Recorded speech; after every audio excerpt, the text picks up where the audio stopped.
Hi, this is V. Samahan niyo nga ako for today's video. Mugal ining kaganapan ko tong adlaw sang Biyernes. Kaya nagahimos pa man si JR, derin ako nagulat sa may tricycle. Pahalin na tani kami kaso hindi pa magandar aring tricycle namon. Kaya do sakit agid ang silak sang adlaw nga nagabanda sa aton mga panit. Gani gintulod na ni JR ang tricycle diri banda sa may puno. Medyo may kadugayan na gid man abi aring tricycle namon. Amo siguro ni nga kung kisa dugay siya magandar. Mga pipila ka minuto ang nag-agi, nagandar na gid man ang amon nga tricycle. Pabalasan niya anay si JR bago magandar ang tricycle namon. Mga alas 7 pasado pa man isang aga pero ang init daw hindi na gid ta na maagwantahan. Nagbutang na gali ako diri sang liptin sa akon nga bibig kay dolapsi gid ko lang tawon. Pag abot gali namon diri sa city, naghapit gali kami anay diri sa may pastilan. Bali nakaluto gali kami sang kanon pero wala kami nakaluto sang sudan namon. Paano man abi kay naubos ang gas sa amon nga butin. Gani na isipan na lang namon na mamastil na lang kami. Samtang nagahulat gali kami sang order, nagpungko anay kami diri sa may bangko. Kag sa wala madugay ari nagid ang order namon nga pastil. Bali isa lang gali ka pastil ang gin-order ko kay gadayet gali ako subong. Pero bag ugali ako magkaon, nagamit anay ako diri sang gloves. Pagkatapos para nami ang aton nga kaon, gibutangan ko gali ini sang tuyo. Bali nag-order pa gali diri si JR sang isa ka fried chicken.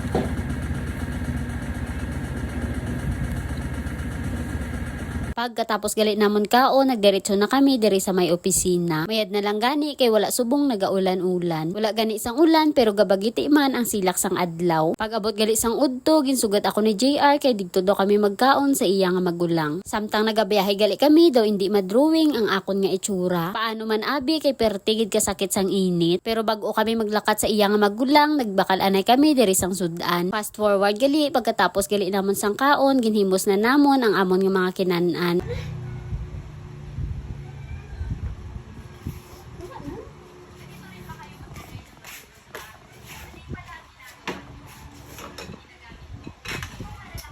Tignan mo.